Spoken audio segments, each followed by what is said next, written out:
আমাৰ এইবাৰ তৃতীয় বাৰ্ষিক শনি পূজা আমাৰ দিনজোৰা কাৰ্যসূচীৰে আয়োজন কৰা হৈছিল এই কাৰ্যসূচীটি গতিকে আমাৰ বৰ্তমান দিনৰ ভাগৰ যিখিনি কাৰ্যসূচী আছিল সুচাৰুৰূপে পালন হৈ গ'ল গতিকে এতিয়া কোনো ধৰণৰ অসুবিধা হোৱাৰ বাবে দেখা পোৱা নাই এতিয়ালৈকে বহু মানুহৰ সমাগম হৈছিল ভক্তবান ৰাইজৰ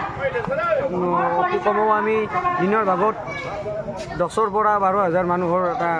সমাগম দেখা পোৱা গৈছিল গতিকে আমি নিশাৰ ভাগত আমন্ত্ৰণ কৰি অনা অসমৰ নাৰায়ণৰ পাতিকা মৰমী শইকীয়াৰ নাম আছে গতিকে তেখেতে সন্ধিয়া 7 বজাৰ লগে লগে নাম পৰিৱেশন কৰিব তাৰ মাজতে আমাৰ পাৰাবাসী ৰাইজৰ আয়তীসকলৰ নাম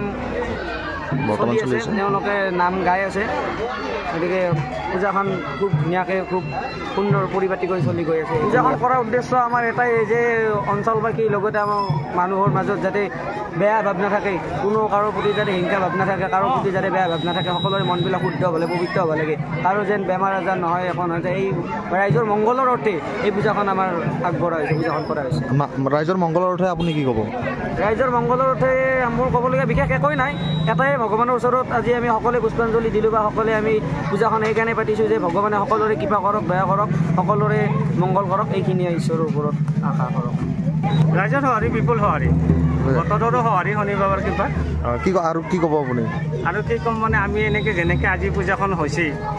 আৰু ভৱিষ্যতেও যাতে আৰু পৰৱৰ্তী জাতি ধৰ্ম মিলি আমি সকলো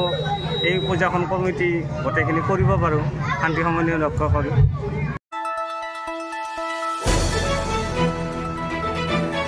দ্য নিউজলেণ্ডছ অবিৰত তথ্যানুসন্ধান আপোনাৰ সেৱাত খবৰ সন্ধান দ্য নিউজলেণ্ড